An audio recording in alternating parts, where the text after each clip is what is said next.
Buenas tardes, mi nombre es Teresa Cascudo y soy la responsable del área de Patrimonio Regional del Instituto de Estudios Riojanos.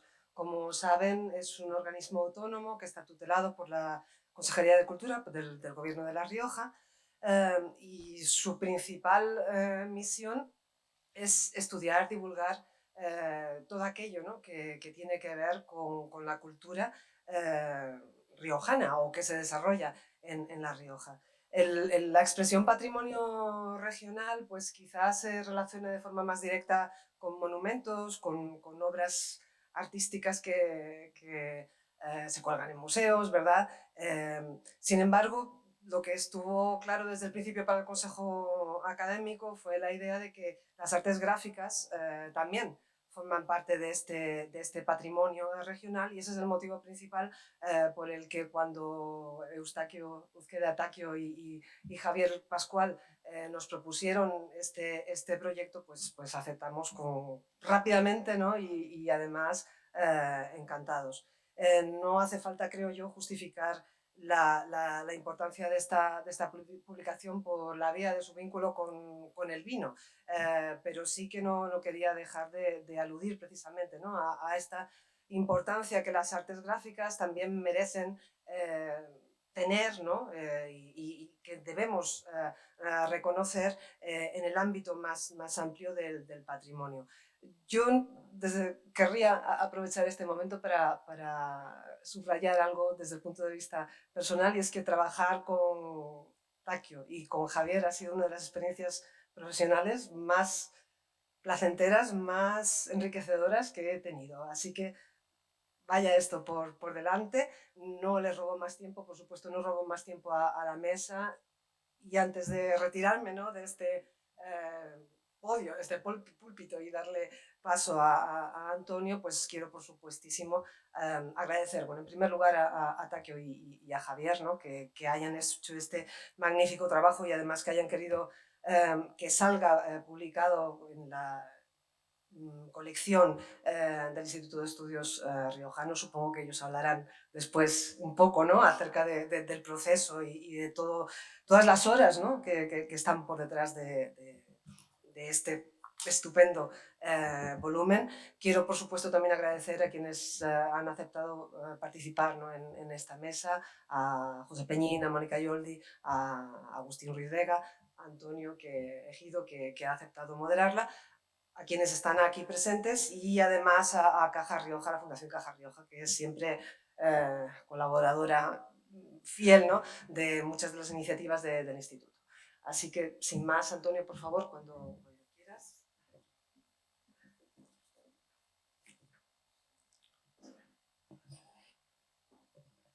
Muy buenas tardes, noches y bienvenidos a la presentación del libro El vino de Rioja en sus etiquetas, editado por el Instituto de Estudios Riojanos, IER, y que es el primero que aborda el etiquetado de los vinos de Rioja, con la excelente contribución a un mayor conocimiento de la evolución seguida en esta denominación de origen que lidera el ranking del mundo del vino en España y con amplia trascendencia en el mercado global. Espero además que este acto se convierta en una atractiva velada en la que vamos a desentrañar una publicación que nace de una pasión, el afán coleccionista de Taquio Uzqueda, que al mismo tiempo es pintor e ilustrador de etiquetas, contando con las participaciones de los periodistas especializados en el mundo del vino, José Peñín y Javier Pascual, la profesora especializada en diseño Mónica Yoldi, de la Escuela de Diseño de La Rioja, y el catedrático Agustín Ruiz, de la Universidad de La Rioja. Todo ello con la complicidad de la Fundación Caja Rioja, no solamente en este acto que estamos celebrando en la Gran Vía, sino también en el Centro Fundación Caja Rioja La Merced, que en estos días sigue mostrando la exposición El Rioja de etiqueta y que permanecerá abierta hasta el día 22 de enero. Un libro en el que las etiquetas son la voz del mundo del vino que el consumidor percibe directamente, pero es además la voz de la tierra, lo que la produce, e incluso es la voz de la idiosincrasia de la gente que hay detrás, como acertadamente ha comentado Javier Pascual. Un libro que analiza la historia de la marca Rioja a través del etiquetado, tanto a nivel estético y compositivo como en la adecuación a la información y necesidades técnicas que deben costar, y con un recorrido por tiempos y modas a lo largo de los siglos XIX y XX. Presentaré a los protagonistas que nos acompañan, a los que les lanzaré una pregunta muy concreta sobre el libro El vino de Rioja en sus etiquetas, y tras la primera ronda iré haciendo preguntas para entrar en un diálogo, espero que sea efectivo para los espectadores, a los que ya les agradecemos que hayan acudido a este acto que va a suponer un plus ultra para la denominación de origen. Peñín, un apellido que es más conocido que su nombre, José, es un leonés que empezó en la década de los 70 del siglo pasado en el mundo del vino y desde el 1980 ha colaborado con casi todas las revistas especializadas y en los principales medios de ámbito nacional, incluidos radiofónicos. Es posiblemente uno de los periodistas y escritores más experimentados de nuestro país en materia vitivinícola. Creó la Guía Peñín de los Vinos de España en 1990, por lo que la del año pasado ha sido la 32ª, en la que con su equipo analizaron 9.400 vinos de cerca de 2.000 bodegas. Un vademecum que nació de la necesidad, ya que a finales de los 80 en España empezaron a aumentar el número de bodegas, nuevos vinos y nuevas marcas. Una guía que cuenta con ediciones en español, inglés, alemán y chino. De la difusión de la Guía Peñín nació una primera consecuencia: los salones de vinos como pioneros, que ha permitido educar al vino a muchísimas gentes que de otra forma no tenía acceso a vinos. José Peñín es fundador y director del Club de Selección de Vinos, uno de los primeros clubes de vinos de España, y de las revistas Sibaritas y Bouquet, siendo esta última la primera divulgativa exclusivamente de vinos editada en España. Es miembro del equipo fundador de la revista gastronómica Sobremesa y director general de la empresa de consultoría para la exportación Peñín y Rieder, y de Pierre Comunicación Integral, la primera empresa española de comunicación y eventos del vino, de la que actualmente es presidente de honor. Fue miembro de la Real Academia de Gastronomía durante 7 años, siendo nombrado uno de los 100 personajes más influyentes de España, según la revista GQ en 2008. Peñín, el libro refleja un tema que usted ha analizado suficientemente, pero ¿cómo valora desde su experiencia la importancia del vino de Rioja en sus etiquetas, sabiendo el antecedente de las etiquetas de la denominación de Jerez?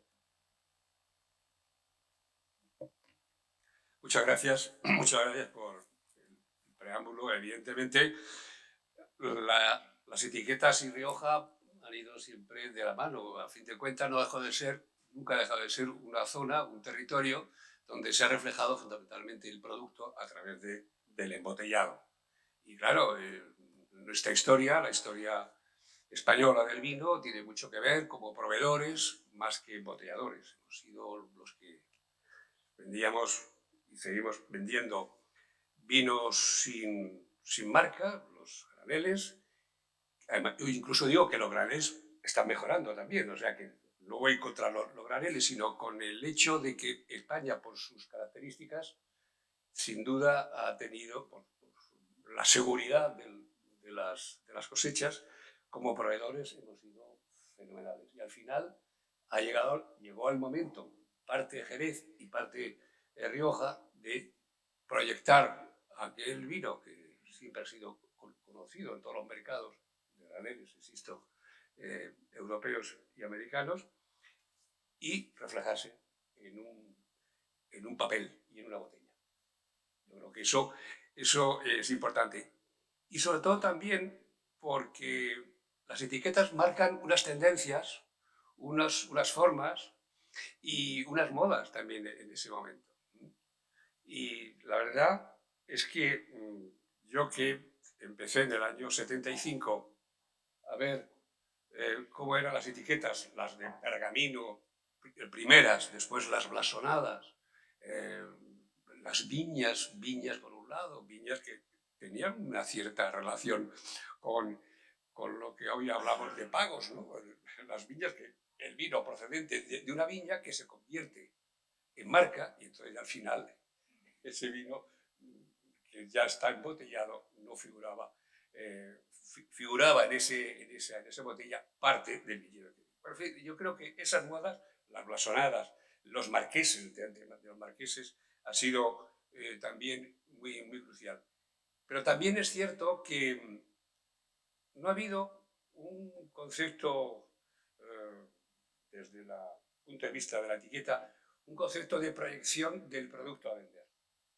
Es decir, al final, la etiqueta es el representante, diríamos, la tarjeta de identidad del vino, es el primer contacto con el comprador del vino, y para que ese comprador se siente estimulado, pues tiene que haber una etiqueta, no sé si que sea bonita o sea fea, pero que llame la atención. No sé exactamente si al final las etiquetas que se han hecho en el transcurso de estos 40 y tantos años que he manejado las botellas, a veces vendiéndolas en un club de vinos que yo dirigí en los primeros años 70, y después como escritor, después como periodista, después como guiador o guía de la guía Peñín, las etiquetas han tenido muchísima importancia. Después ha habido fuentes muy importantes de estilo por ejemplo, el estilo americano, donde muchas de las etiquetas españolas se copiaban de las americanas. Es cierto que una de las que más era la que todos los que estamos aquí lo conocemos perfectamente, la clásica, el caserón, y después unos viñedos, pintados unos viñedos que rodean al caserón. El caserón a lo mejor está en un pueblo, dentro del pueblo, y el viñedo está en otro lado. Por lo tanto, yo creo que eso también vendía, era la etiqueta tipo bordelesa, la etiqueta del chateau. Después había el pergamino, el gótico. ¿Cuántas etiquetas había con la letra gótica? Solamente el gótico lo han entendido muy bien los alemanes, porque sus etiquetas eran siempre góticos y lo entendían, aparte de sus palabras y sus marcas impronunciables. Pero de alguna manera eso pasó fugazmente. Y también lo que es el pergamino, que eso sí que es el antecedente casi de la imitación de la etiqueta bordelesa. Y después, otra de las cosas muy españolas, lo de las bandas, la banda cruzada. Estamos hablando esta tarde, estábamos hablando de que el origen de Paternina, que era de una cooperativa, y la cooperativa tenía 2 trazos, 2 rayas, y a partir de ahí salió las bandas. Pero es que la banda siempre ha sido un elemento como de prestigio. Se le concede la banda de honor, pues al final es trasladado al vino, es lo mismo. Igual que siempre, pues, cuando se habla del pata negra siempre es lo mejor, ¿no? O la etiqueta negra, ¿os acordáis todos que con todo lo que tenía que ver con la etiqueta negra era una bebida mejor? Pero bueno, lo sigo porque tenemos que continuar, que tengo muchas cosas que decir, pero vamos. Javier Pascual, tras estudiar periodismo en Barcelona y permanecer allí 5 años, volvió a La Rioja dispuesto a comunicar y escribir sobre el producto más vinculado a su tierra, por lo que su pluma ha sido prácticamente la voz de la denominación de origen calificada Rioja. A finales de 1981 fue delegado de la revista Bouquet, fundada por Peñín, lo que le permitió conocer a fondo el sector vitivinícola y comenzar una andadura profesional en el más alto nivel. Su primera colaboración con el Consejo Regulador de La Rioja fue en 1983, donde editó el primer folleto con información sobre los controles de calidad, lo que fue crucial para que se viera claro el proyecto que quería llevar a cabo en 1985, una revista sobre el vino de Rioja que sirviera para dar a conocer y desarrollar el sector vitivinícola riojano. De esta forma, se convirtió en un pionero en este tipo de publicaciones, fijándose en la referencia de Burdeos.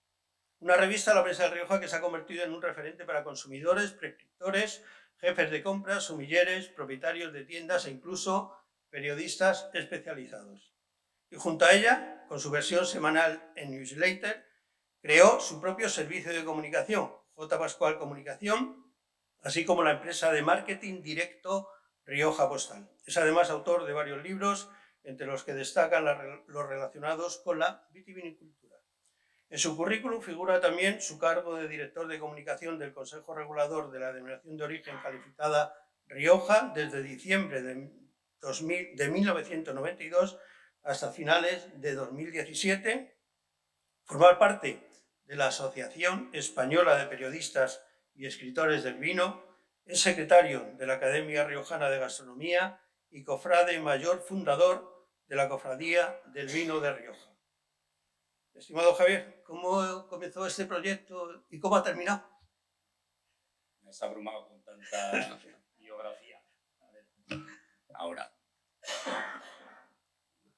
en primer lugar, no sé dónde está Teresa, que no la veo ahora. Teresa, muchas gracias, muy amable. Ya sabes que te has convertido en mi profe del mundo académico, un mundo que me era bastante ajeno porque los periodistas estamos en otra onda, como bien sabes. Y bueno, pues creo que me he tenido que disciplinar más de lo que estaba acostumbrado, incluso como editor de libros. Así que muchas gracias por haberme introducido en un nuevo lenguaje, en un nuevo campo de conocimiento y nunca se sabe, igual ahora dedicamos un tiempo también a ese nuevo campo, ¿no? Lo mismo tengo que decir de Chicho por la disciplina en la que me metió nueva también a la hora de hacer los paneles para la exposición, que realmente también requieren un aprendizaje muy específico, un lenguaje también muy particular y bueno, espero haber tenido la capacidad por lo menos de adaptación, ¿no? a esos dos lenguajes, tanto el académico como el de la exposición, el expositivo. Esto comienza como... no termina con esa buena amistad que dice la película, sino empieza con una buena amistad que es la de Takio y con nuestro enésimo proyecto juntos de libro.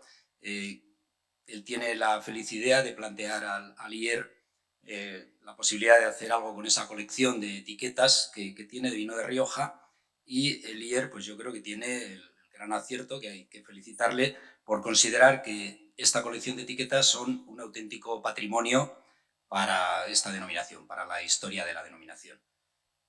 Una vez he tenido ese contacto y elaborado un proyecto entre ambos de cómo podría plasmarse eso en un análisis de la evolución del diseño en las etiquetas del vino de Rioja, tomado ya el acuerdo, pues no quedó más remedio que ponerse manos a la obra y fue para mí un auténtico descubrimiento el introducirme en el estudio de algo que conocéis de sobra la mayoría de los que estáis aquí, ¿no? Es decir, una etiqueta es algo en esencia efímero, muy efímero, porque dura lo que tardas en tomarte la botella de vino y tirarlo, y es algo muy de un valor económico también muy pequeño. Y si no, ya os encargáis los bodegueros de ajustarles las cuentas a los impresores para que el coste de la etiqueta sea lo mínimo posible. El coste del diseño, ¿verdad, Pepe? También, que no han sido tampoco excesivamente espléndidos a la hora de invertir en el diseño, lo comentábamos esta tarde, es otro de los temas a tratar seguramente hoy, ¿no? Pero en definitiva lo que sí me permitió el tener delante esa panorámica es ver que detrás de las etiquetas realmente hay una fuente de conocimiento muy importante, entiendo, y sin explorar todavía, para conocer la historia, cómo se ha construido a lo largo de 150 años la imagen de esta denominación, porque al final es la etiqueta, el escaparate del producto, el único en muchos casos ante los consumidores, es decir, la única comunicación que establece el productor con el consumidor en muchos de los casos, y cuando vas viendo cómo esas etiquetas han evolucionado a lo largo de la historia, cómo algunas no han evolucionado también, es decir, pones en contraste por qué unas casas, unas bodegas sí lo han hecho, otras no lo han hecho, y interrelacionas todos estos factores, pues te das cuenta que detrás realmente hay una fuente de conocimiento muy importante que es la que de alguna manera pues me sedujo más a la hora de hacer el trabajo, y de aquel planteamiento inicial de la evolución del diseño, pues realmente yo lo he llevado más por el lado de la imagen, de la construcción de la imagen del vino de Rioja. Takio Ikeda, al que le gusta aquella definición que le nombraba como un artista poliédrico, es pintor, ilustrador, diseñador y hombre inquieto donde los haya, a lo que debemos unir su pasión por el coleccionismo, lo que ha derivado en el libro que ahora celebramos, además de ser graduado en Artes Aplicadas y maestro industrial delineante. Cuenta su bagaje artístico con más de 25 exposiciones individuales y ha participado en más de 200 exposiciones colectivas y certámenes, tanto nacionales como internacionales, cosechando algunos premios. Urqueda ha conseguido crear un estilo propio con su trabajo fácilmente reconocible y reconocido, utilizando diferentes técnicas como la plumilla, la aguada, la acuarela, el acrílico y el óleo. Dibujos muchas veces de Logroño y La Rioja en tonos tostados sobre papeles antiguos u obras muy coloristas. Además, es colaborador habitual de diferentes y prestigiosos medios de comunicación, tanto provinciales como nacionales. Su obra artística aparece referenciada en el tomo 14 del Diccionario de Pintores y Escultores Españoles del siglo XX. Un libro, Taquio, que nace de una pasión, su cercanía con el coleccionismo o también de algo más. Bueno, yo la verdad es que no pensaba haber hecho un libro de estos. Además, voy a dejar claro una cosa que creo que la habéis entendido. El vino de Rioja en sus etiquetas, la colección de Eustaquio Uzqueda. Yo el título que había pensado era La colección de Eustaquio Uzqueda. Y me dijo Javier Pascual, dice, hombre, es un poco pedante. A partir de que me cambió el título ya le dije, bueno, tú te entiendes con Teresa, te entiendes con Francisco, te entiendes con todos, porque empezamos a tener correos cruzados que yo no entendía ninguno. Y gracias a Javier se ha podido hacer este libro. Hombre, y gracias a la selección de las 3.500 etiquetas que tengo, que tuve que seleccionar 1.200, escanearlas, y bueno, con la tutela de Javier, ¿no? Bueno, pues estas cosas salen, no digo un poco a lo tonto, pero un día tomando una cerveza con un común amigo, Pedro, y con Teresa, pues yo me quejé, digo, a mí el Instituto de Estudios Riojanos no me ha publicado ningún libro, y llevo 10 con Javier, 14 con Sin Índice, y dice, ¿será porque no has presentado una cosa buena? Digo, lo más seguro que sí. Digo, pues tengo una idea de un libro con etiquetas y tal. Dice, ¿tienes muchas? Digo, 3.000 o yo qué sé, si no las tengo contadas. Dice, bueno, pues preséntame un proyecto. Llamé corriendo a Javier. Javier, estírate, lo hizo él el proyecto, ¿eh? Que tenemos que presentar una cosa bien hecha para el Instituto de Estudios Riojanos. Lo presentamos, a Teresa le gustó y ahí hemos estado 2 años y pico currándonos. Yo creo que este es el libro que más nos hemos currado, ¿eh? Bueno, tú. Y bueno, a mí la verdad es que me hace mucha ilusión que una colección que además no la empecé como colección, yo soy coleccionista de todo. Hace poco empecé una colección de máquinas de fotos con 15 o 20 que yo tenía y voy por la 350. Pero esto, la primera etiqueta que yo tengo datada es del 1980, que me llaman de AGE para cambiar una marca que tenía yo, que era Ambero, y había un grabado de estos que ponían las imprentas que cogían de cualquier libro. Y claro, eso no es que les iban a denunciar, sino que podía venir cualquier otro y poner el mismo. Y me encargaron una plumilla. Yo la hice, les gustó, y a partir de ahí, yo luego, mis 3/4 partes de mi vida laboral han estado en las artes gráficas. Y entonces yo a partir de ahí empecé a coger etiquetas, pero para tener conocimiento de ello, porque no había libros, no había nada. Y bueno, el mundo de la etiqueta me di cuenta que era muy especial, y las cogía solo como catálogo, ¿no? Como una cosa de tener. Y hasta ya, vamos a decir, entrado el siglo XXI, no me di cuenta que tenía una colección de etiquetas. Antes lo que yo tenía era pues etiquetas para ver cómo hacían unos, cómo hacían otros. Sí tuve la suerte de que yo me movía en los años 80 y 90 por las bodegas. Y voy a contar una anécdota. Un día en Riscal le digo al bodeguero, oye, las etiquetas de Riscal, que les tenía que hacer un estuche, ¿cómo eran las de antes? Dice, oh, si eran iguales, seguro. Dice, hombre, ven, entramos a un cuarto. Dice, ¿qué es alguna? Digo, sí, hombre, dame para ver. 1860, 1861, 1000, pues llevamos por 12. Me dice, ¿qué es más? Digo, hombre, ya dame toda la colección. Claro, eso es impensable hoy en día. Hoy ni Riscal ni ninguna bodega. Claro, antes solo íbamos los 4 que íbamos a vender. y las etiquetas las tenía guardadas el bodeguero en unas cajas, ¿no?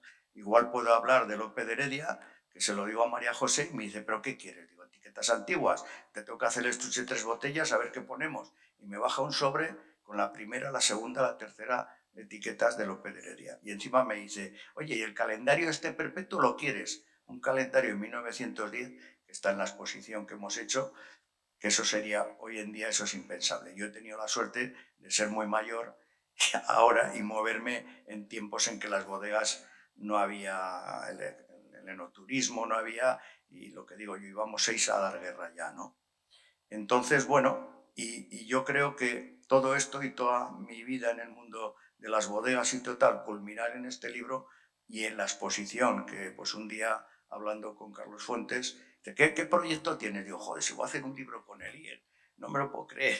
Y dice, oye, ¿podríamos hacer una exposición en la Merced y tal? Digo, bueno, pues oye, sí. Y hemos preparado una exposición impresionante con unos murales, con material que yo tenía de clichés, de mucho material de arte gráficas que yo creo que ha quedado con la ayuda de Francisco, con la ayuda de Alfonso, con Alberto, pues preciosa, que si no la han visto hasta el día 21 se puede ver. Y no voy a seguir porque si no, no les voy a dejar a estos señores hablar. Mónica Joldi es licenciada y doctora en Bellas Artes por la Universidad de Barcelona y licenciada en Humanidades por la Universidad de La Rioja. Desde el 2010 es profesora titular de Diseño Gráfico en la Escuela Superior de Diseño de La Rioja, SDIR. Desde 2016 imparte docencia en el Máster de Diseño Integral de Pacanning para la Industria Alimentaria y Vitivinícola que oferta la SDIR, estando al cargo de la asignatura de Diseño Gráfico aplicado a envases y embalajes. Ha dirigido el SDIR de 2017 a 2021, siendo actualmente la jefa del Departamento de Diseño Gráfico. Ha publicado numerosos artículos especializados sobre arte y diseño en numerosas y prestigiosas revistas, ha colaborado en catálogos de exposiciones, ha pronunciado conferencias sobre diseño y sobre arte contemporáneo en Logroño, La Rioja, España, así como en instituciones educativas en Portugal, Francia, Polonia, Italia o Turquía, formando parte de numerosos jurados. Como artista ha expuesto su trabajo tanto en exposiciones individuales como colectivas. Mónica, ¿cómo valoras este reencuentro con el diseño de etiquetas del mundo del vino de Rioja? Gracias. Bueno, primero agradecer la invitación a esta mesa redonda. Estoy muy contenta de estar aquí en tan buena compañía. Antes de contestarte, Antonio, me vas a permitir que felicite a los autores del libro porque, bueno, y también de paso casi te contesto, ¿no? Porque viendo el libro, viendo el trabajo que Javier y Taquio han hecho, pues me he dado cuenta de que resulta que las etiquetas de Rioja estaban sin investigar. Y creo que, Agustín, desde el ámbito académico tenemos que entonar el mea culpa. No hay un trabajo fin de estudios, una tesis doctoral, un trabajo fin de máster que verse sobre las etiquetas de Rioja. Entonces, viendo el trabajo que ellos han hecho, creo que es de rigor felicitarles en público por haber abierto este filón y habernos abierto los ojos a los académicos, porque no habíamos sido conscientes del patrimonio que hay aquí, ¿no? Las etiquetas de Rioja se pueden investigar desde el punto de vista tipográfico, compositivo, formal, de soportes. Bueno, hay un montón de ámbitos que son... que pueden ser fruto de estudio y que, bueno, yo pues desde aquí me comprometo a poner mi granito de arena y a auspiciar pues trabajos fin de estudios, fin de máster, que puedan continuar la labor que nuestros amigos han iniciado, que me parece fundamental y muy, muy necesaria. Entonces, no sé si te he contestado, luego si quieres podemos seguir hablando un poco de qué pasa y cómo se gestan las etiquetas de vino, que me parece un tema interesante, y bueno, abordando muchos aspectos que el libro trata y que pues tienen pues muchísima enjundia. Agustín Ruiz es licenciado en Ciencias Empresariales y doctor en Ciencias Empresariales por la Universidad de Oviedo. Premio a la mejor tesis doctoral sobre marketing leída en España concedida por AEMARC y es máster de Retailing por la Universidad de Oxford. Desde 1996 está vinculado a la Universidad de La Rioja y es catedrático de la misma desde 1999. La Universidad de La Rioja es el responsable y coordinador de las materias económicas que se imparten en el grado de Enología y en el Máster Universitario de Ingeniería Agronómica. También participa en diversos másteres e imparte conferencias sobre la problemática de la comercialización del vino en España y en el extranjero. Participa en el máster oficial que imparte desde París la Organización de la Viña y del Vino. Sus líneas de investigación se han centrado en 3 ámbitos: comportamiento del consumidor, calidad percibida, lealtad y canales de distribución, incluido el comercio electrónico. Y los sectores de aplicación más relevantes han sido el sector turístico y los sectores agroalimentarios, en especial el sector vitivinícola. Pertenece a la Asociación Europea y a la Asociación Americana de Economistas del Vino, con participación activa en sus congresos. Agustín, ¿cuál es el rol que desempeñan las etiquetas dentro de las decisiones de compra del vino por parte de los consumidores? Buenas tardes a todos. Lo primero que me gustaría es también agradecer la invitación que se me ha dado y felicitar a Lier y a los autores. Un poco, al igual que Mónica, yo ya me ha tocado leerlo en verano, en vacaciones, el libro, en agosto, y lo leí de un tirón. O sea, es un libro que se lee fácil y escribir es difícil. Y además quiero recalcar una cosa que ha dicho Teresa Cascudo en la presentación, que es el patrimonio que es, digamos, dentro de Lier está en la parte de patrimonio.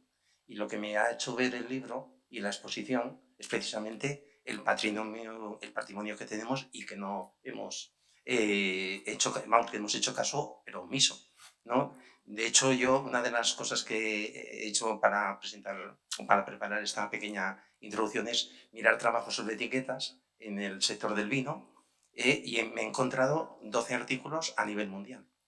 O sea, seguro que habrá alguno más, pero en revistas, digamos, haciendo búsquedas con bases de datos de estas de la universidad, me he encontrado una docena, fácil de acordarse, muy pocos y todos del nuevo mundo del vino.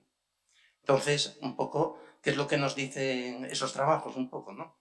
A ver, por un lado, nos habla, hay un trabajo de Nielsen que ha hecho en varios países, es del año 2016, por lo tanto, hay que pensar que quizá el tema del desarrollo del comercio electrónico le podría podría condicionar un poco el papel de la etiqueta, y ahí nos dice que en España es el 8º criterio de evaluación del consumidor, en Gran Bretaña el 6º y en Estados Unidos el 4º.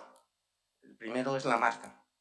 Pero ahí me parece que está un punto importante que dice el libro y que se nota precisamente en la colección de etiquetas, que en Rioja el prestigio que tiene viene en parte también porque las etiquetas no han sido solo un medio de identificación del vino y de ponerle un nombre, sino de significar también algo, da contenido simbólico y genera valor de marca, que es algo que está en las conclusiones, en el ritmo, o sea, ya se ha dicho y me parece que es un acierto.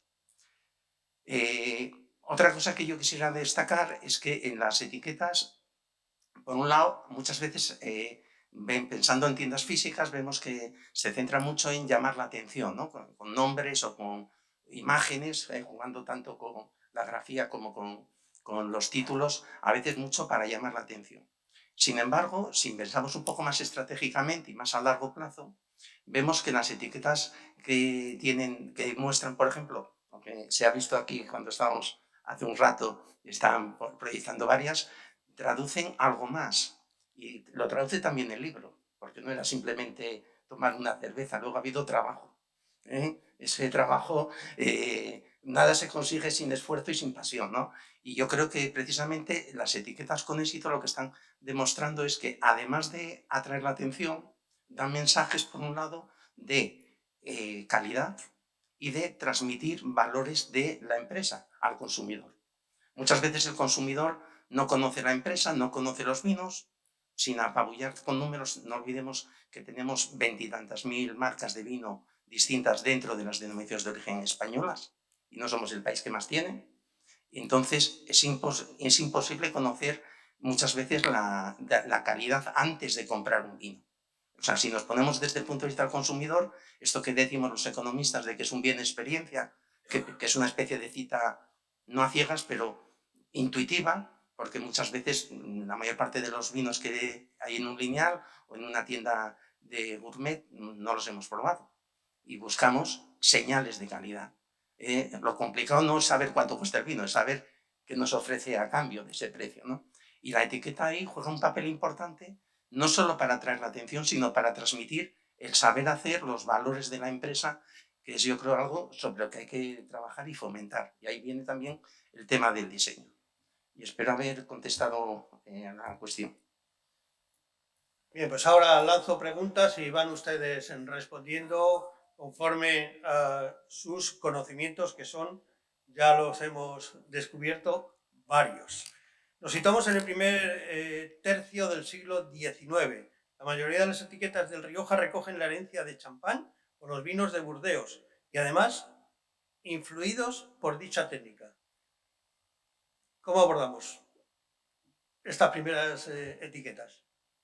Bueno, primer tercio del siglo XIX es demasiado pronto todavía en Rioja. A ver, los haylos, pero no los tenemos suficientemente documentados todavía. Por ejemplo, sabemos que el generalísimo, entonces, Espartero, antes de que Luciano de Murrieta pusiera en marcha su bodega, comercializaba el vino Ebro Duque de la Victoria, estilo fino bordelés, uno de los Riojas primigenios en adoptar ese estilo bordelés, y era muy alabado en un artículo que se publicaba en un diario en Madrid, bueno, en dos, y en una revista al año siguiente también aparece esa referencia, ¿no? Es decir, el general Espartero fue comerciante de vinos también, y como sabéis, la bodeguera era su esposa, evidentemente, ¿no? Estos orígenes que conocemos no están documentados en forma de etiquetas, en forma de botellas que se hayan podido conservar, y datamos en estas fechas ya de mediados del siglo XIX los orígenes del etiquetado de los vinos de Rioja, ¿no? Y en ese sentido, pues yo creo, no sé si las pinceladas artísticas están bien también ponerlas, ¿no? Las técnicas de diseño, esas que tú defines muy bien con tu lenguaje propio, Takio, del mundo, no de la imagen, sino en este caso de las artes gráficas.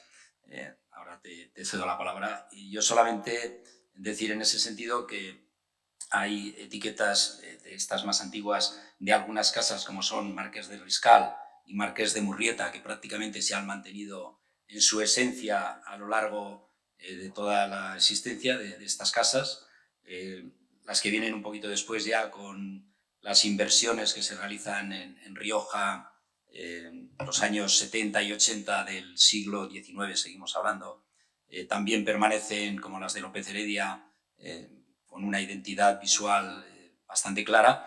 Y lo que sí tenemos ya de toda esa época es una panoplia muy amplia de etiquetas que empiezan a introducir en el mercado marcas que luego han permanecido en el tiempo, es decir, hablamos quizás de unas 30, 40 marcas aproximadamente que se conservan de aquella época, de finales del último tercio del siglo XIX, y de otras muchas que han desaparecido. Entre otras, algunas muy curiosas, de comerciantes, de industriales logroñeses, como eran, por ejemplo, Conservas Trevijano. Conservas Trevijano, pues como tenía canales de exportación, principalmente además a Francia, conocía bien a sus compradores, estaban muy relacionados también con el mundo del vino, pues tenía una línea de comercialización de vinos. Sería algo así parecido a lo que en los últimos tiempos se llamaba el embotellado por para, ¿no? Los bodegueros lo conocéis bien, es decir, eran realmente comerciantes de vinos, ¿no?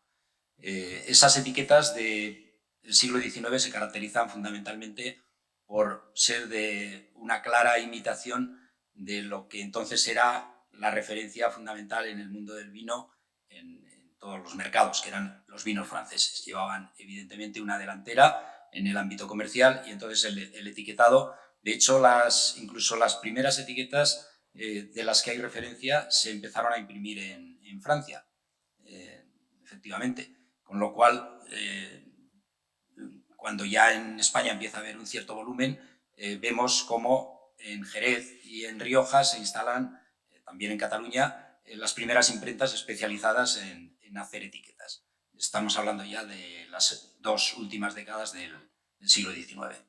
En Rioja el mayor impulso viene cuando, una vez termina la filoxera o se recupera el viñedo en Francia después de la filoxera, que viene a ser en la década de 1890, dejan de comprar el vino a granel los franceses y se ven abocados, lógicamente, las bodegas y los viticultores riojanos a impulsar su comercialización con marca propia, y aparece pues toda una serie de bodegas, de marcas, de etiquetas que se caracterizan fundamentalmente por lo que yo he llamado el afrancesamiento, ¿no?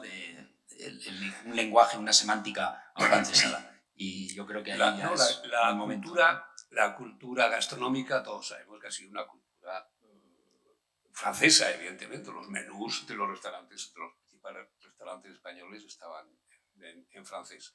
Y las etiquetas de los vinos riojanos que ponían tipo Chablis, tipo Sauternes, no eran etiquetas, no eran vinos que imitaban a esos vinos, sino que indicaban al consumidor que se parecían, que era modelo a esos que sonaban más.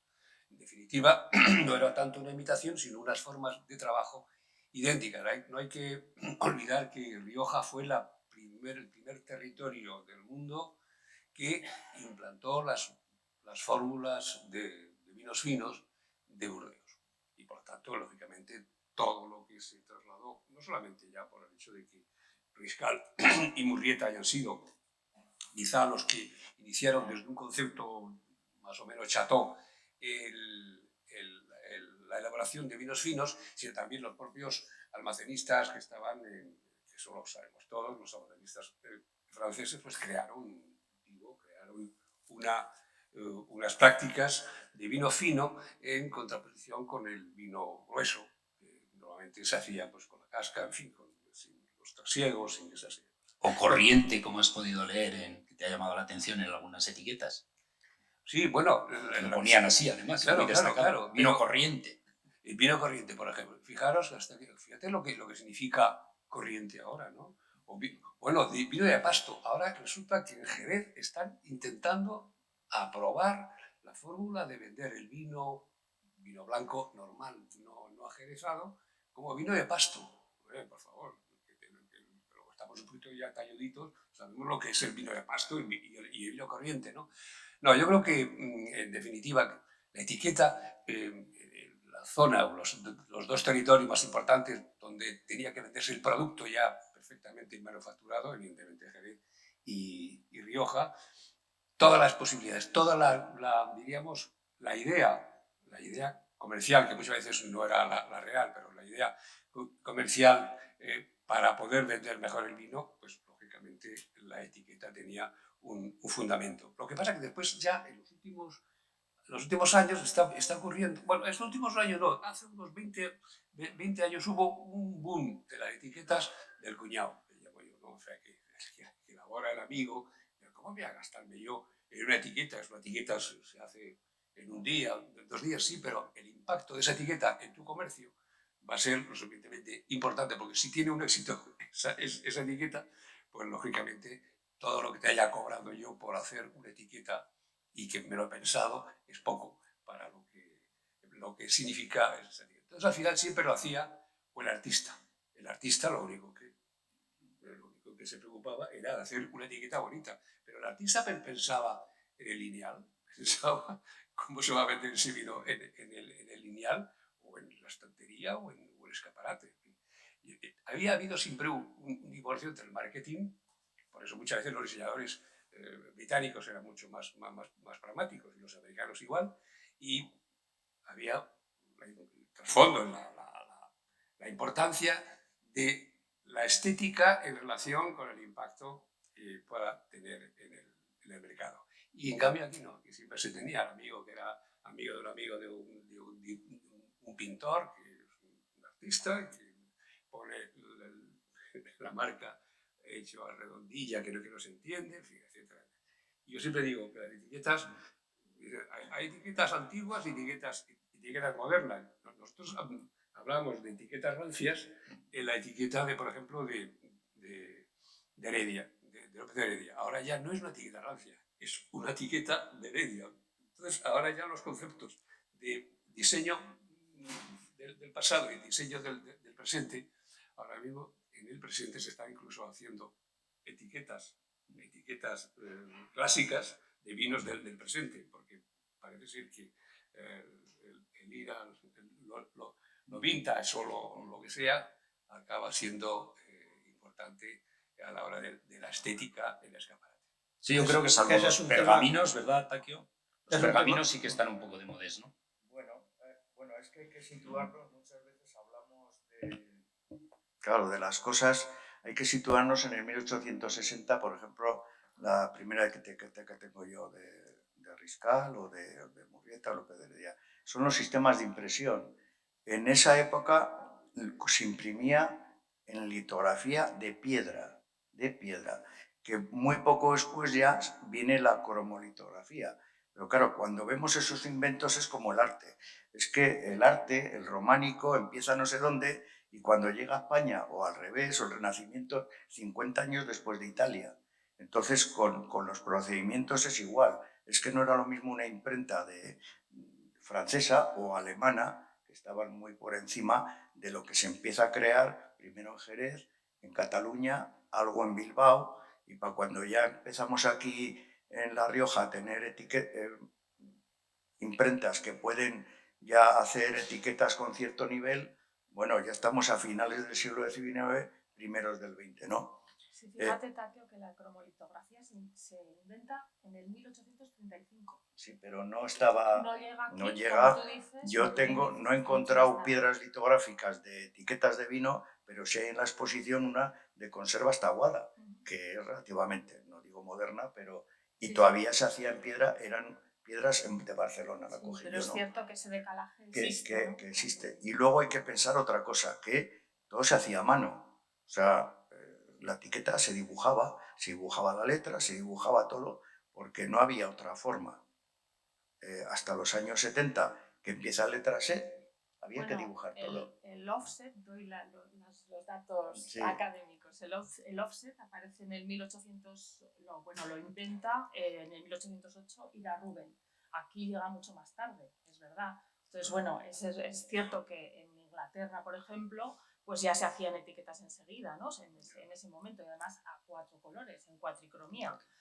Aquí hay que esperar unas cuantas décadas para que esto se... Primero usan la tricomía porque el negro les manchaba y hasta que no aprenden a imprimir con negro lo hacían en cuatricomía, metían un azul que no era el cian para poder jugar ahí. Pero es que yo, en el año 70, las imprentas de aquí todavía seguían imprimiendo en tipo, quitando imprenta moderna y Gráficas González, que lo hacían ya todo, no sé. Aquí había muchas imprentas que tenían una maquinita de una GTO y lo demás era tipo, ¿no? Sí, Entonces es que, claro, hay que ver todo eso, contextualizarlo. De hecho, en la exposición hay unos bocetos de Viña Salceda. Primero se hacía guas el boceto y cuando te lo aprobaba la empresa, pues ya lo dibujabas bien. Cuando aparece el ordenador, es que es un cambio que, claro, es inaudito, ¿no? O sea, que antes ibas y hacías, yo me acuerdo que a las empresas importantes se les hacía 3 bocetos. Uno bueno, uno malo y otro de otra forma. Y a los normales solo se les hacía uno bueno y uno malo. Ya así ibas y decías, no, hombre, este es el bonito, para que el otro se desechaba automáticamente. Y a partir de ahí dibujabas todo. Las letras, el nombre de las tipografías, muchas son del siglo XIX y hasta hay alguna del XVIII, pero yo ahora te saco catálogos que tengo de finales del siglo XIX, del XX, de Hauser Mene, de tal, y cada uno le ponía el nombre que él quería, porque vendían ellos. Hay un trabajo muy bonito a hacer, que yo me he entretenido algo estos días mientras revisaba un poco vuestra obra maestra en este libro, que es la identificación de las tipografías. Es imposible. No. Bueno, yo he identificado ya bueno, llevo 20. Sí, yo lo he intentado, pero pasaba una cosa. Sí. Que los dibujantes, aunque cogían, muchas veces imprimían en tipo, que luego calcaban con un papelito y tal, sí. Y lo que hacían era sacarle una cosita para que no fuera la misma letra. Sí, bueno, pero con el letraset, yo he visto hacerlo en letraset, ir a la repro, sacar una de eso y luego de ahí redibujar para que no fuera la misma letra que... Y aparte de que lo que yo sé, que creo que es menos que tú, el único que cataloga un poco bien es Maximilian Bosch en 1952. Sí. O sea, ojo, es el que hace un catálogo realmente de tipografías un poco serio. Anteriormente había habido un intento en 1920, pero que les era muy difícil porque coges tres catálogos de venta de tipografía y cada una se llama de una forma, la misma, parecida. Bueno, ¿no? ahora Eso está un poco más sistematizado todo. Bueno, ahora ya... Sí, últimamente leía que la catalogación tipográfica también está un poco en baja, pero bueno, dicho esto, es verdad que Maximilien Bosch lo catalogó en 1954 y 10 años después la Asociación Internacional de Tipografía pues, adoptó la catalogación de Maximilien Bosch que establece 9 categorías. Y es verdad que hay varias tipografías. Yo me he entretenido estos días, como os digo, con algunas de las etiquetas y bueno, pues he identificado una Bengiant, una Bookman, bueno, pues hay varias muy interesantes, una Scrooby.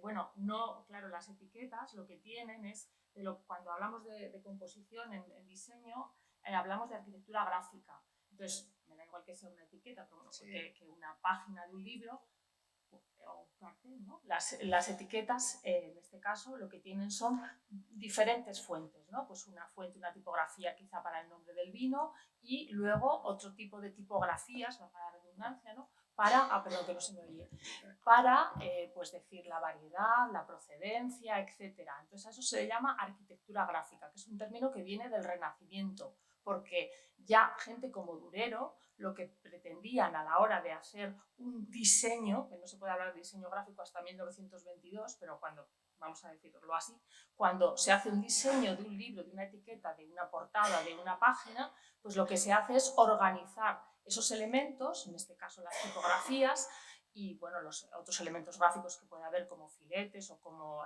bueno, orlas o incluso, bueno, por supuesto, dibujos o pues los plumillas que tú has hecho, se organizan de una manera que sea comprensible para el espectador. Y hablando de etiquetas, pues bueno, para que la etiqueta sea lo que se habla en packaging, en marketing, ¿no? El vendedor silencioso, ¿no? Que tú vas a un lineal o a una determinada tienda y ese packaging, ese envase, esa etiqueta, en este caso te atrae y por eso quieres comprar, ¿no? En el caso del diseño, pues es un campo apasionante. Ya os digo que yo estos días he estado entretenida y llevo ya 25 que os pasaré. Ya, que pues, sé que son de verdad. Sí, pues te has hecho un curro bueno, ¿eh? Sí, pero esto es ese trabajo, si te gusta, empiezas y no puedes parar. Es un poco peligroso. Sí. Me llama la atención un tema que ponéis monogramas, anagramas y pictogramas. Un capítulo dedicado a eso. ¿Nos lo podéis explicar? Bueno, hay diferentes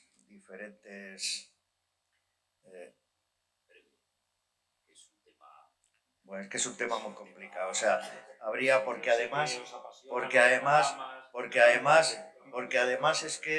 es que hay en según qué libros que el monograma es una cosa y el anagrama es otra. Ese es otro tema, que según quién lo escribe o quién lo de eso. Lo hacemos fácil y rápido, así para entender rápido. Monograma, dos letras capitulares entrelazadas, Gómez cruzado, ¿sí? Sí, ¿no? No me estoy equivocando, ¿no? Vale. Sí. Anagrama, son iniciales de algo que luego se puede leer, cune, ¿sí? Pictograma, me voy a ir fuera, la oveja de Mouton Rothschild. ¿No? O el paisaje. Lo identificamos enseguida. Sí, o un paisaje que el de Rioja Alta, que es el río y siempre lo ponen ahí como eso, sería un pictograma porque es su imagen de... Puede ser, sí. La oveja es más fácil de... Sí, bueno, sí. Me he ido fuera. Pero sí. O la manzana de Márquez, sí, perfecto. Es el mejor ejemplo, pero hablando de vino... Sí. Sí, has definido. Los tipos de etiqueta varían. Los elementos que se utilizan para Los elementos que se utilizan para el diseño, evidentemente, pues esta terminología técnica que vosotros conocéis, yo nunca me ha tocado en una bodega hablar en esos términos de la composición de una etiqueta, de si iba acorde con la imagen que esa bodega quería proyectar al mercado, el segmento en que se quería posicionar, etcétera, sino que, bueno, se habla en otros términos normalmente menos técnicos y más orientados hacia la finalidad que la etiqueta tiene que cumplir a la hora de transmitir un mensaje al consumidor que sea acorde con el posicionamiento, el precio, las características de ese producto, en fin, todo lo que compone algo tan complejo como es la imagen de marca, que realmente es algo muy complejo y que sin embargo pues está ahí concentrado en apenas 10 centímetros cuadrados de papel, que es así. Esto enlaza, o quiero enlazarlo voluntariamente con lo que comentabas antes respecto al papel de las etiquetas en este sentido que estamos diciendo ahora, de trasladar la imagen del producto al mercado, que no todas las etiquetas lo hacen con el nivel que deberían, porque se echa mano o no se le ha dado la suficiente importancia, pero es algo que sí entiendo que para que un producto como el Rioja haya alcanzado el nivel, la categoría, el prestigio que ha alcanzado, es porque realmente el conjunto del sector ha trabajado muy bien su imagen de marca. Ha habido marcas más líderes que otras, han trabajado en ese sentido para conseguir proyectar una imagen de la denominación que ha ido creciendo con el tiempo, que ha ido ganando en prestigio, y eso tiene mucho que ver con la estética de las etiquetas. Pero paralelamente tenemos que entender que la etiqueta también es un elemento de identificación de un producto alimentario que tiene que cumplir una serie de requisitos de información al consumidor sobre ese producto. Esto, os voy a poner un ejemplo, en las etiquetas de los años 50 todavía no aparecía el grado alcohólico en la mayor parte de las etiquetas. No aparecían datos como el volumen de la botella. En las etiquetas de los años 40 no aparece ni siquiera el sello del Consejo Regulador, que ya estaba funcionando desde 1926, y en muchas etiquetas no lo ponían. Todos estos elementos que a partir sobre todo de 1970, con la ley del vino, ya empieza a crearse una estructura de Consejo Regulador mucho más rigurosa, empiezan a obligarse a formar parte de las etiquetas, convierten la etiqueta en algo más que un elemento de proyección de la imagen de marca, en un elemento en el que hay que tener muy presente la estética, porque sí, pero lo que te llama la atención. Pero ten en cuenta una cosa, vamos a ver, realmente dentro del reglamento, de las reglas que obligaban a que la palabra Rioja tuviera una determinada medida y tal, esos son datos de control, datos que identifican el producto y su relación con el territorio. Pero hay que tener en cuenta que muchas veces el bodeguero lo que intenta es que esa etiqueta venda por algún mérito. Ahora, pues el mérito está pues que en paralelo, pues la historia detrás de esa marca esté la puntuación de Parker o la guía Peñín o la guía X, etcétera, etcétera. Mientras que a finales del siglo XIX eran los concursos de vinos, las medallas. Entonces, al final, la bodega tenía necesidad no solamente poner el origen, que a lo mejor era tan importante poner Aro en una bodega de Aro que poner Rioja, eso lo hemos visto en las etiquetas, que hay algunos casos que la Rioja está entre paréntesis y mientras que Aro es más grande. Lo importante es destacar en esa etiqueta qué valor tiene ese vino para que le hayan dado una medalla o cualquier mención en un concurso internacional. Había los concursos desde 1857 o 55, digo, en el Príncipe Pío, hasta los concursos que hubo fuera de España y en España, pues claro, eso se tenía muy en cuenta. Después hubo una ley que tú te acordarás, que es que las medallas, las medallas que sean de ahora, no poner las medallas en las etiquetas de hace ya 80 años, ¿no? Sí, esto fue ya en los años 80, 90. Sí, fue eso, no recuerdo mal. Sí. Algo así, ¿no? No obstante, yo a lo que quería llegar es al ejemplo que tenemos en la portada. para que se vea que es una medalla del pasado, por decirlo así, ¿no? De la abuela. Sí. Bueno, que quería llegar a lo que tenemos en la propia portada, un buen ejemplo, de una etiqueta que viene al pie de la portada y otra que está justo encima, de una etiqueta del siglo XIX, y otra que está a la derecha de una etiqueta que tiene una permanencia en el tiempo muy grande.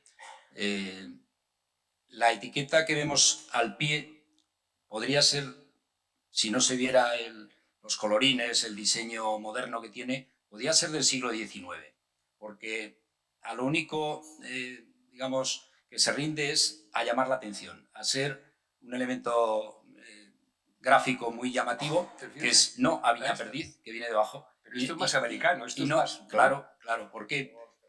¿Por qué? Australiano, sí. Porque desde hace aproximadamente 20 años lo que hacen los bodegueros es recurrir a una etiqueta estética, puramente estética, donde hacen lo que les parece bien para llamar la atención sobre su marca, sin ninguna limitación, y una etiqueta que es la oficial, la obligatoria, donde se ponen pues todos los requisitos que ya hay que poner sobre, contiene sulfitos, graduaciones, etcétera. Es decir, toda una serie de informaciones que evidentemente pues van en detrimento de una estética propiamente dicha. Con eso se ha jugado en estos últimos 20-25 años y eso ha llevado a recuperar de alguna manera lo que eran las etiquetas antiguas del siglo XIX, que únicamente tenían la marca, era lo principal, con un sello, fondo blanco, es lo que se ha descrito como las de imitación a la francesa, que eran muy simples, muy sencillas. Es decir, hemos tenido esa vuelta atrás para darle prioridad a la imagen de la marca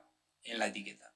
Y toda la cuestión ya legal de especificaciones que tienen que contener como producto alimentario, que es llevarlo a otro espacio, que es lo que antes llamábamos las contraetiquetas y que ahora además es la etiqueta principal desde ese punto de vista legal. Una pregunta, yo quería hacer una pregunta porque también hay que aprender, en mesa, no vamos a estar solamente a soltar, es el hecho de que cuando una etiqueta o cuando un anagrama o una... En fin, por ejemplo, el caso de Coca-Cola. Coca-Cola, por ejemplo, un ejemplo bastante claro de que es la letra redondilla que veíamos de niño y tal, pues uno ve el Coca-Cola y no lo ve antiguo. Es Coca-Cola. Sí, Explica eso, es muy importante. Coca-Cola, no hablamos de vino, pero bueno, Coca-Cola Sí, pues, es un logo que es una caligrafía escrita a mano, es un lettering, que se llamaría ahora, anónimo. Lo que pasa con las grandes compañías como Coca-Cola es que ese logo se va actualizando poco a poco. Si tú ves el logo inicial, con el de ahora tiene muchas variantes, muchas modificaciones. Sí, se va puliendo. ¿Quién lo pule? Pues fíjate, pasa con las grandes compañías, con Coca-Cola, por ejemplo, que evitan decir qué diseñadores lo han hecho. Porque, bueno, además para muchísimas agencias de diseño haber trabajado para Coca-Cola es un prestigio, ¿no? Entonces, por ejemplo, con Coca-Cola solamente puedes saber quién ha diseñado determinados packaging o envases para Coca-Cola cuando hace ediciones especiales. ¿Por qué? Porque colabora con con diseñadores de muchísimo prestigio, ¿vale? Y bueno, pues sigue siendo un logo que ahora mismo está modificado. Yo creo que la última modificación es de 2012, una cosa así. Y entonces lo que van haciendo es ir puliendo, ¿no? Ir actualizando esa caligrafía para hacerla pues, más contemporánea, ¿no? Por ejemplo, una de las últimas actuaciones que ha hecho Coca-Cola es, que probablemente lo conoceréis, que sabéis que siempre tiene esta cosa de packaging, de envases y embalajes que van al punto emocional, ¿no? De poner con la tipografía de Coca-Cola el nombre de cada persona en la botella, ¿no? Entonces, bueno. Con el vino pues pasa un poco lo mismo, lo que pasa es que con el vino sí que podemos hacer un recorrido por las grandes agencias y por las grandes o por las menores y estudios de diseño que además se precian de haber diseñado etiquetas para tal o cual bodega. Y hay un trabajo de diseño gráfico y de packaging muy interesante. Aquí en La Rioja, bueno, es un sitio estupendo. Hay agencias como Moruba, Calco, Sidecar, Ula Estudio, Bonita está en Navarra, perdón, Botánico Estudio, Big Water, bueno, me dejo muchas que están haciendo un trabajo estupendo desde el punto de vista gráfico, reconocido internacionalmente, ¿vale? O sea, y además cuando vamos por ahí como escuela saben que aquí tenemos contacto directo con los diseñadores y las agencias, lo cual es un lujo, porque lo mismo con toda la industria de las artes gráficas, ¿no? que nos permite al ámbito académico hacer ese intercambio muy fácil, porque tenemos las imprentas aquí, los buenos estudios y las buenas agencias aquí, y hay unas cuantas, solo he citado media docena, pero podría seguir, y realmente con trabajos muy, muy pulidos, muy bien hechos, muy bien documentados y muy bien argumentados. Por añadir algo Siempre más. se cambia. El ejemplo mayor que hay es Pelicán, que es del 1700 y pico, que era un grabado de un nido con una cigüeña que le da de comer a los de eso, y ahora Pelicán es una raya así, dos rayas así, ¿no? Pero ya ha pasado del 1700, es que es el anagrama que más antiguo hay, ¿no? O sea que siempre, hasta Riscal, si vemos las letras primeras que siguen manteniendo, pero no son iguales. Los escudos tampoco son los mismos, algunos. O sea, van que si los pones todos juntos se nota. Si no, dices, no, si esta es la misma, no es la misma, ¿no? Una estrategia. Sí, yo lo que, por añadir alguna cosa más, yo creo que tenemos que, a mí personalmente, pensaría que Coca-Cola no es el ejemplo en el que debiéramos de mirar. O sea, proponerlo anecdóticamente por la época que estamos. Santa Claus era de color verde y blanco, no rojo. Y eso se cambió con Coca-Cola, y lo digo porque, claro, una multinacional no es lo que yo veo normalmente en el mundo del vino, que yo tengo más sensibilidad hacia el mundo de las pequeñas y medianas empresas. Yo quería añadir un par de cuestiones un poco al hilo de lo que habéis dicho, que me ha parecido muy interesante, sobre el tema de vintage que decía José Peñín, o sobre el tema de la consistencia de la marca que decía Mónica, ¿no? O sea, si vemos, por ejemplo, una etiqueta como la que está aquí en la portada de don Rafael López de Heredia, ¿no? Firmando, o otras que se han citado, ¿no?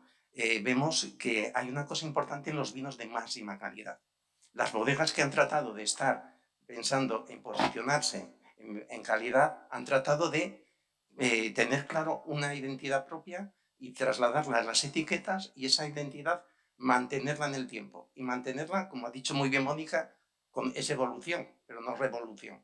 Es decir, hay que ir actualizándolo, pero poco a poco adaptándolo, de manera que nos damos cuenta a veces cuando hacemos un poco una labor de historia, que es poniendo unas etiquetas de hace 30 años que otra, y de coño, ha cambiado más, y no nos dábamos cuenta, ¿no? Y otra cosa que, digamos, al hilo de esto, quería destacar también, no solo en relación con las bodegas más antiguas, sino pensando en bodegas y en proyectos nuevos que hay, es que también la vinculación al carácter familiar, a los valores, es decir, la etiqueta son también aspectos simbólicos. Transmitimos, si somos ecológicos, podemos transmitirlo con la etiqueta. Si somos vinculados a un territorio, tenemos un viñedo especial, por decir, o singular, perdón, por decirlo, algo de las figuras recientes que se han hecho en la denominación, esas cosas, es decir, en definitiva, lo que somos, lo que queremos ser, pensando un poco, como decía Mónica, en estrategia, eso también tenemos que pensarlo, que la etiqueta tiene que ser algo que sea no una visión solo de a corto plazo, sino al más largo plazo. Y en ese sentido es importante tener esa visión y pensar que hay que tenerlo una consistencia en la imagen que transmitamos al consumidor a lo largo del tiempo. Relacionado con ese tema, la heráldica y los títulos nobiliarios suma al valor de la marca, ¿creéis? Bueno, no sé si ahora. Sí, exactamente. El marqués sí. Todos sabemos marqués, ¿verdad? O conde. No, conde marqués. Exactamente. Bueno, pero sí, pero como Burdeos, Chateau, yo qué sé. En fin, hay nombres que de alguna manera pues tienen que ver con... Pero eso, no sé, da igual. También puede ser lo de viña tal, viña cual. Lo de marqués sí es cierto. Pero yo creo que ahora mismo cuenta mucho más. No voy a hablar de la etiqueta frikis, que las hay, ¿eh? Ahora últimamente hay una carga de friquismo, de mucho cuidado.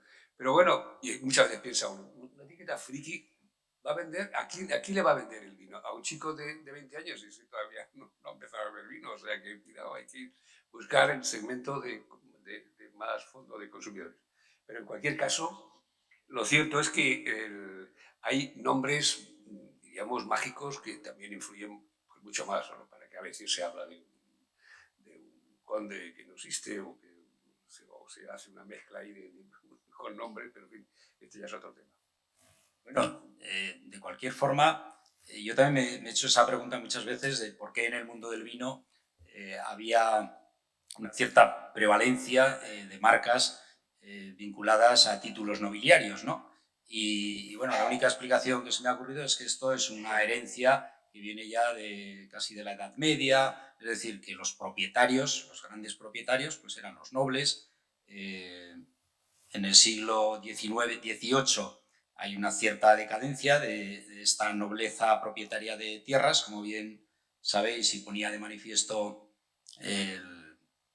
Samaniego en sus informes para la Sociedad de Vascongada de Amigos del País de 1785, diciendo que se había llenado todo de viñas y que eso iba a ser la ruina para los grandes propietarios de la época, ¿no?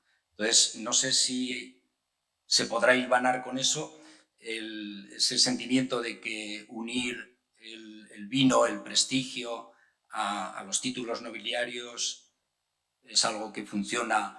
Quizás habría que hacer un estudio de otra índole, no técnico, sino psicológico, ¿no? Bueno, pero A ver los profesores los propietarios, los propietarios eran marqueses, ¿sabes? Que tenían tierras, marqués. De hecho, ahora las etiquetas de ahora modernas pocas tienen. Y además hay un cambio, lo mismo que decía, por los sistemas de impresión. Yo dejé de guardar etiquetas cuando empezaron las adhesivas. Ni pone la bodega que es, ni pone nada. Antes el Consejo Regulador obligaba, en lo que se supone que era la etiqueta, llevar la bodega, tal. Ahora resulta que se puede poner en lo que siempre hemos llamado a contraetiqueta. Ahora cogemos infinidad hay un capítulo precisamente de esto, infinidad de etiquetas adhesivas y no sabes de dónde es. Es que no está ni el registro embotellador, que dirías, bueno, cojo el registro embotellador y lo busco, ¿no? Y luego los sistemas de impresión son tan diferentes que pues se puede troquelar cualquier cosa, se puede hacer no sé qué. Y yo dije, bueno, esto ya es para lo que vengan después, si se atreven, ¿no? Y bueno, pues la única forma de conseguir, llamé a Gráficas Bacigalupe, que solo hacen adhesivos, digo, oye, mandarme unas etiquetas porque quiero definir que yo ya no estoy con esto, pero que este es el futuro, ¿no? Y además me mandaron unos clichés, me mandaron muchas cosas que están en la exposición, pero es que claro, muchas veces los cambios, el ordenador fue un hito, se notó mucho. Los diseñadores cuando entraron con los ordenadores se notó mucho el cambio de diseño, ya no lo teníamos que hacer a mano, ya se podían hacer cosas y ahora con el sistema este de impresión se está notando también una barbaridad. La unión de los diseñadores más estos sistemas de impresión, esto ya es una caose del no sé qué. Enlazando un poco con el tema de la heráldica y de la nobleza y demás, yo les cuento a mi estudiantado que hay un precedente de lo que se denomina protoetiquetas en el ámbito del vino, ¿eh? No sé si lo conocéis, entiendo que igual sí, que son en el siglo XVII los nobles y la realeza servían el vino en recipientes de vidrio y llevaban un collarín con una plaquita de oro, de marfil o de plata que indicaba la variedad del vino. Entonces eso se denominan protoetiquetas, ¿no? A partir de ahí ya, pues bueno, es una historia bonita que enlaza con esta cosa del prestigio y de los... Sí, los egipcios eran unas tablillas que tenían. Sí, en la tumba de Tutankamón hay varias ánforas binarias que se llaman, del camino del vino. No eran unas etiquetas para vender porque se ponían en las jarras de las mesas para saber el que estaba sirviendo, que era blanco, era la variedad sobre todo. Y sobre todo era el boato de que estaban sirviendo vino, y en algunas ponían el nombre del marqués y en otras el del vino. Allí, y luego enseguida ya cogieron los alemanes, empezaron a imprimir etiquetas y se fastidió todo. Entonces, lo que he denominado en la exposición aires de grandeza, sin ofender, no es para tanto, ¿no?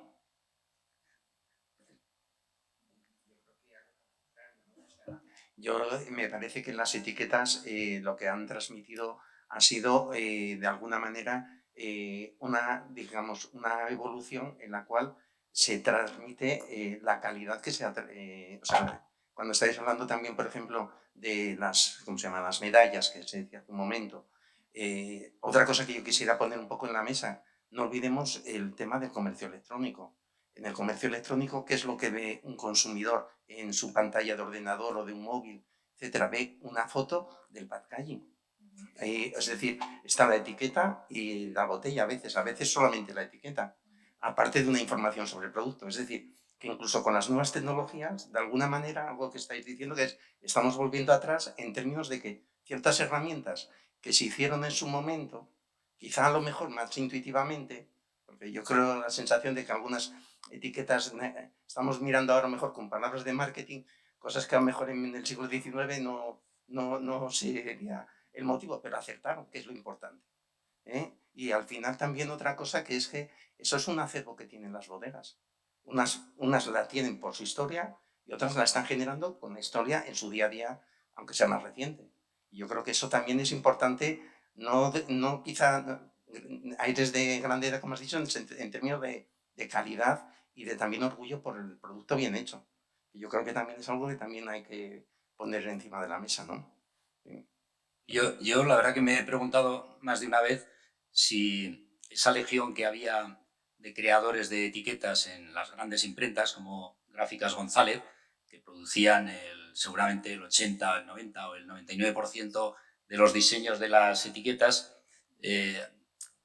eran sometidos previamente esos bocetos, esa orientación del diseño que se iba a tomar a los estudiosos de marketing. Ellos mismos hacían los razonamientos pertinentes al respecto, o una vez creada la etiqueta decían ya en la bodega, hombre, pues mira qué bien nos cuadra para este vino, para el mercado tal, para el mercado cual. ¿Qué dice el profesor? No, yo lo he conocido yo. Sí, pero tú eres víctima, ¿no? No, eso lo he conocido yo. O sea, iba al bodeguero, oye, que quiero sacar este vino, tal, el nombre no sé qué.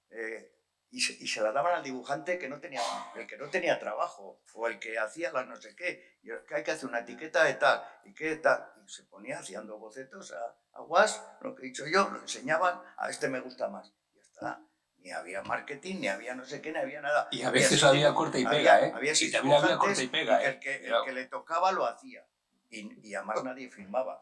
El primer cuadro yo creo que hay en Rioja, que lo firma Pepe Raiz, es de José Palacios, de Alfaro, que le encarga una plumilla. Anteriormente yo no he encontrado ni plumillas, ni dibujos, ni nada firmados. Yo el primero que hice tampoco lo firmé, por supuesto. Luego ya sí he hecho muchos firmados, pero eran los dibujantes y normalmente igual había uno especializado en no sé qué. Oye, si la vamos a hacer así, dáselo a ese o dáselo al otro. Pero eran dibujantes que, bueno, eran muy mañosos, muy tal, pero ni se pensaba en marketing, ni se pensaba en nada, ¿eh? Pero eso yo lo he visto hasta el año 80 y tantos. O sea... Citamos Takio al Barón de Rothschild con sus etiquetas diseñadas por Jean Carlu, por Kandinsky, por Picasso, por Balthus, por Andy Warhol. Empezó en 1924 encargando una etiqueta a Jean Carlu, que era un publicista francés, y a partir de ahí continuó, ¿no? Sí, pero esas etiquetas... A ver, esas etiquetas es a partir de una marca ya consolidada, sí, y solamente luego que hacían una colección de varias etiquetas, pero no era para vender más, sencillamente era un tema de lujo. No, lo citaba como traído al tema, sí, no, para nada. El Barón de Rothschild de imagen. No tenía mayor necesidad de vender mucho más. ¿No? Lo que pasa es que en España ha habido, a una diferencia, ha habido más bien diseños sentimentales, ¿no? Es decir, pues yo quiero que mi vino pues, tenga el nombre del río que pasa por ahí al lado y tal. Pues yo os voy a decir nombres de etiquetas que están en el mercado, que viene un inglés y va a costar mucho trabajo pronunciarlo, ¿no? Castillo de Sajazarra, Pagos de Carraovejas, Carramimbre, Pagos de es que me cuesta trabajo, Valcerracín. O sea, eso lo dice un americano. Eso son lo que llamo nombres sentimentales, ¿no? Y eso no tiene nada que ver con el marketing. No. No, yo creo que lo que traduce eso es una cuestión que es un poco uno de los retos que tenemos en el sector agrario, ¿no? Que es que el marketing, sobre todo en España, a mi modo de ver, que somos mejores elaborando, voy a decirlo a lo mejor un poco tal, pero yo creo que somos mejores técnicamente elaborando el producto que comercializándolo. Todavía hay que matizar mucho sobre el tema de marketing y venta, ¿no? La diferencia entre unas cosas y otras. Por ejemplo, los trabajos que yo he estado mirando para preparar un poco la sesión de hoy, esa docena de estudios que hice en mi colección, que son todos de Australia, Nueva Zelanda, Sudáfrica y California. He dicho que eran del Nuevo Mundo, pero eso es causal, no casual.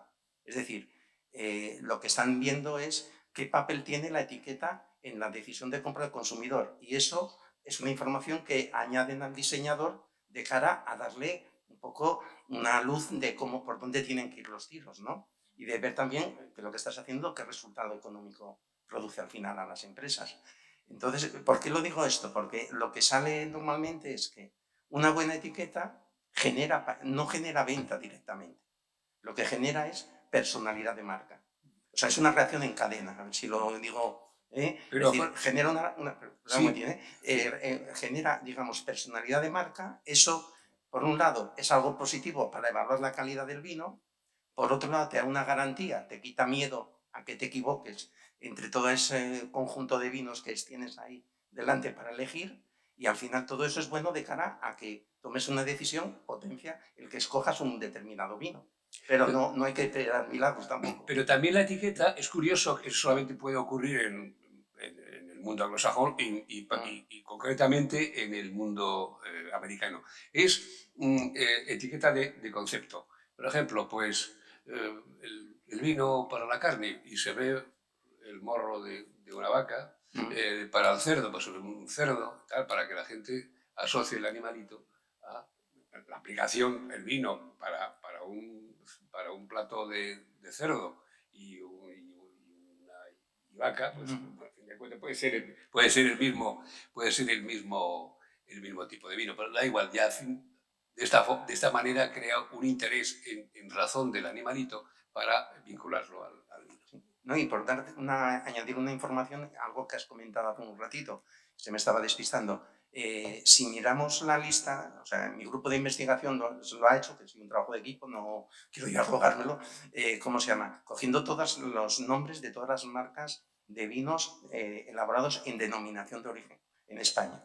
Más o menos el 80%, ahora estoy hablando de memoria, pero tengo buena memoria para los números, ¿cómo se llama? Más o menos el 80% son nombres de nobles, reales o ficticios, ¿cómo se llama? Viñas, que es justo lo que habías dicho, más santos, que es muy curioso, y monasterios o similares. Eso tiene que ver más con las cooperativas en la época franquista y demás. San Isidro. Claro. San Isidro, el nombre eterno. No, pero eso demuestra al final, yo creo un poco algo que has dicho sentimental, ¿no? Por utilizar tu palabra. Pues porque al final miras, estoy haciendo un vino y esto es la finca que heredé de mi abuelo y es la viña de no sé qué, o sea, es la finca no sé qué, pero eso de cara al consumidor no deja de ser un terreno. Es decir, que no le dice nada especial, ¿no? O sea, es una implicación personal de las empresas que habla de la pasión que tienen, pero a la vez también de que falta un poco eso encauzarlo económicamente, ¿no? O mejorarlo, vaya, sería. No suele ser una estrategia... Es que está... Ahora sí. Ahora, que no suele ser una estrategia aplicada, obviamente, por grandes, medianas empresas, sino pequeños productores. Hablo de la etapa más reciente, ¿no? Porque evidentemente tienen un círculo de comercialización muy próximo e intentan vender no ya en canales de distribución donde el único contacto que va a tener él con el consumidor es la etiqueta, es el propio producto, sino que él personalmente va a ser el que se venda a sí mismo, ¿no? Como productor. Creo yo que van por ahí, ¿no? No sé si en vuestros estudios eso se matiza también así. No, yo creo que además hay una parte de innovación y de creatividad importante para diferenciarte, ¿no? O sea, si se puede poner algún ejemplo, que no tengo interés económico con ninguno, pero a mí, por ejemplo, en el Ciego hay una bodega que me resulta muy curiosa, que es Valdelana, que tiene unas etiquetas que huelen, han sido pioneros a nivel mundial, una línea que es Duquesa de la Victoria, noble, y tienen otras etiquetas donde aparecen, en otra línea de productos, donde aparece la familia, ¿no? O sea, el abuelo en el Gran Reserva,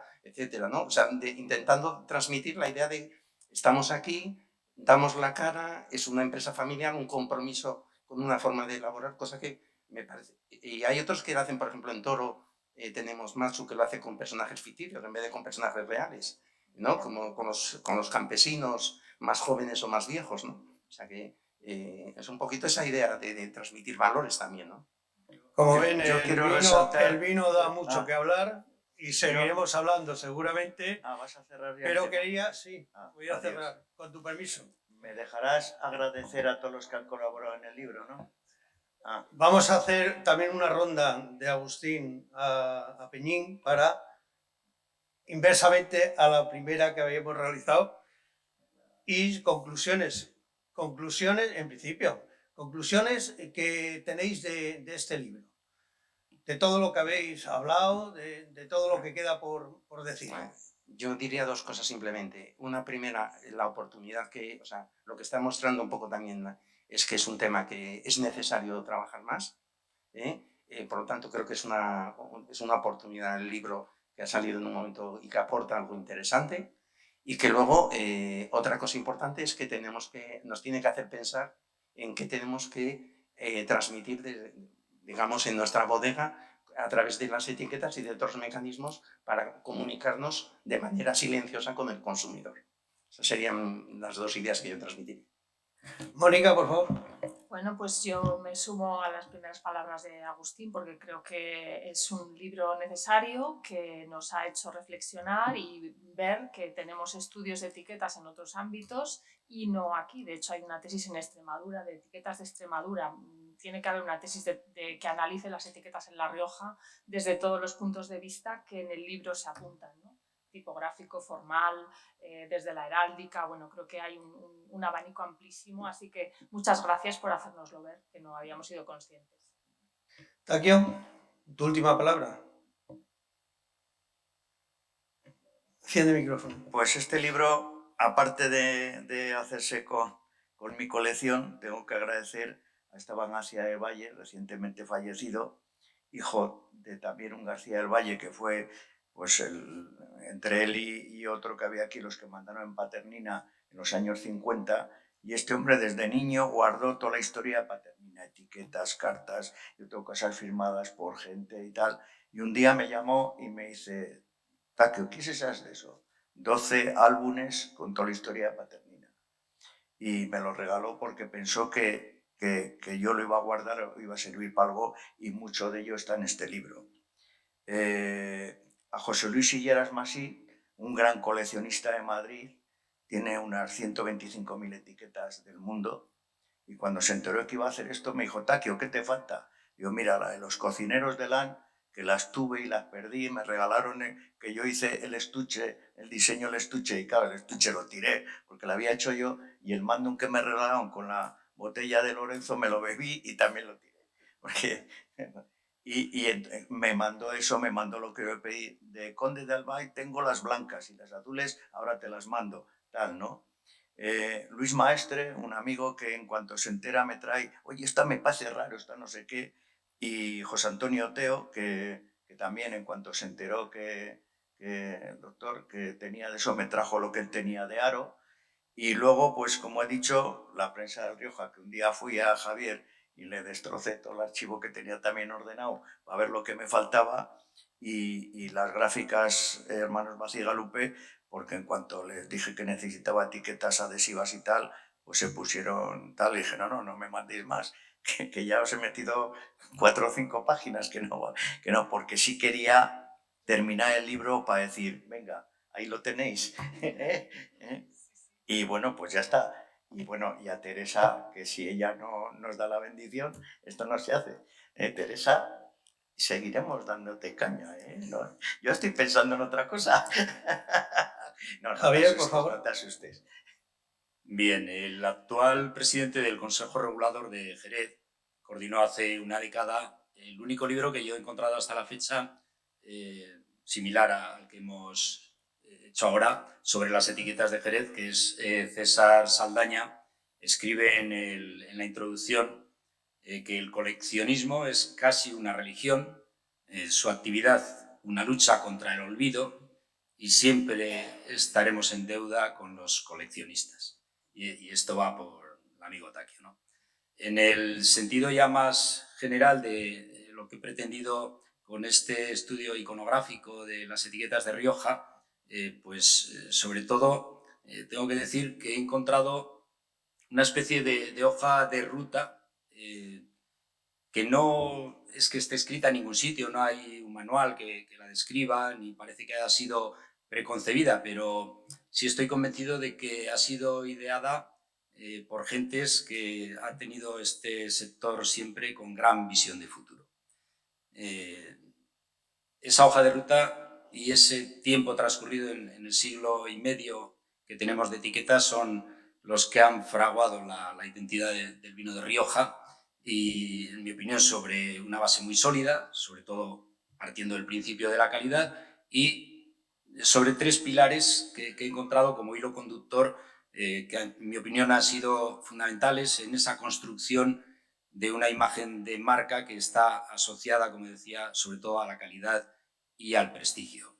El primero de ellos, el primer pilar, la definición como vinos finos y elegantes. Es decir, la palabra vinos finos todavía hay una etiqueta que lo mantiene, a pesar de que en su día ya, en la legislación del 70, se quedó exclusivamente para los vinos de Jerez, pues todavía hay una etiqueta en Rioja que mantiene vinos finos de Rioja. Está por ahí, López Heredia. Segundo, la especialización en la crianza.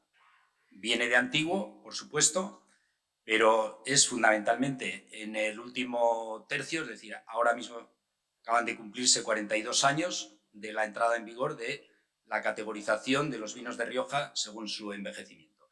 Esta es una estrategia que se diseña en los años 70, fundamentalmente, con gentes, como digo, con mucha visión de futuro y que han sido un baluarte fundamental y una de las decisiones estratégicas más importantes para que esta denominación se diferenciara del resto del mundo y se posicionara en donde está, que afortunadamente pues es un nivel alto. Y, por otro lado, una serie de decisiones, quizás no una sola, sino varias, que se toman en esta última etapa de Rioja, de aproximadamente años 90, que son un control exhaustivo que es capaz de transmitir credibilidad a los consumidores sobre el producto.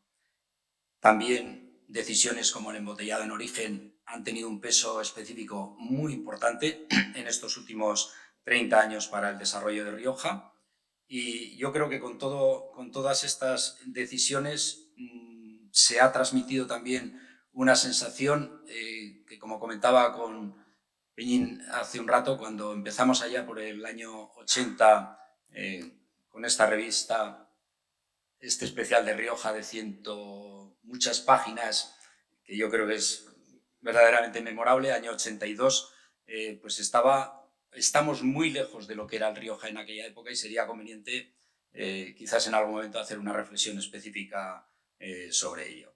Entonces, creo que todo esto es lo que ha contribuido con estos pilares a que la imagen de marca de Rioja esté donde está. José. Sí, la verdad has dicho una palabra, una frase interesante. Es una hoja de ruta, ¿no? Porque el tema de las etiquetas es apasionante, es muy apasionante. Y ahora, cuando me invitaste a esto, empecé a pensar, más que el hecho de lo que iba a decir, era lo que se puede decir, todavía mucho más. Estamos hablando de diseñadores franceses, estamos hablando de etiquetas francesas, el champán, un menudo catálogo de estilismo y además con un denominador común. Siempre había un denominador común, un estilo que posiblemente en La Rioja no se encuentra un estilo que identifique, que la etiqueta de Rioja, al margen del nombre, por su diseño, identifique un territorio. Porque también en todas las etiquetas hemos sido un poquitín confusos en el sentido, cuando hablaba antes de que a mí la etiqueta esta que me la haga a mí este cuñado, que lo hace bien y me sale gratis. Entonces, todo lo que está detrás, que es lo que hablaba de lo apasionante, todo lo que está de la historia del diseñador, ¿por qué ha hecho eso? ¿Por qué ha puesto esa figura? ¿Por qué ha utilizado un tipo de letra, una extensión determinada de la etiqueta, y no más y no menos, que cuente eso? El diseñador tiene mucho que decir. Hablamos de diseñadores especializados. Esto es cierto y los hay. Ahora ya los hay. Pero también hay un mundo apasionante del etiquetado jerezano. Los temas de toros, los toros que estaban en todo, en la mayoría, de una forma o de otra. Todas las faenas taurinas y muchas etiquetas. Etiquetas con nombres increíbles que solamente los andaluces lo pueden poner, por lo demás nos daría repelús. Bueno, pues todo ese mundo de una enorme historia y de una larga historia, pues eso todavía queda por contarlo. Y eso realmente